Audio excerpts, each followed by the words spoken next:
జూబ్లీహిల్స్ ఉప ఎన్నిక ఉత్కంఠ రేపుతోంది. ఈ ఎన్నికల్లో విజయం సాధించేందుకు ప్రధాన పార్టీలు సర్వశక్తులు ఒడ్డుతున్నాయి. ఎలాగైనా గెలవాలనే పట్టుదలగా వ్యూహాలతో పదును పెడుతున్నాయి. కాంగ్రెస్, బీఆర్ఎస్ పోటాపోటీగా రోడ్ షోలు నిర్వహిస్తున్నాయి. ఇవాళ కూడా సీఎం రేవంత్ రెడ్డి జూబ్లీహిల్స్ నియోజకవర్గంలో రోడ్ షోలో పాల్గొనబోతున్నారు. ఈ ఉప ఎన్నికను ప్రతిష్టాత్మకంగా తీసుకున్న కాంగ్రెస్ సర్వశక్తులు ఒడ్డుతోంది. జూబ్లీహిల్స్ లో పాగా వేయాలని ప్రయత్నిస్తోంది. ఇందులో భాగంగా రేవంత్ బీఆర్ఎస్ పై తీవ్ర విమర్శలు గుప్పిస్తున్నారు.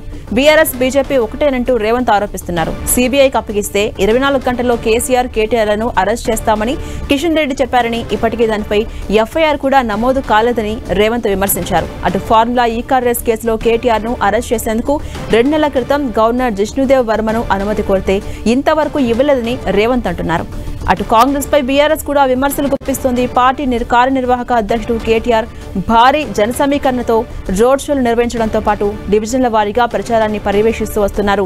ఎమ్మెల్యేలు, మాజీ మంత్రులు, మాజీ ఎమ్మెల్యేలు, మాజీ ఎంపీలు, పార్టీ నాయకులు డివిజన్ల వారీగా ఇంటింటిని తట్టే ప్రయత్నం చేస్తున్నారు. హడావిడిగా కాకుండా భారత రాష్ట్ర సమితి ప్రజా ప్రతినిధులు, నాయకులు నిశ్శబ్దంగా పనిచేసుకెళ్తున్నారనే అభిప్రాయం కూడా రాజకీయ వర్గాల్లో ఉంది.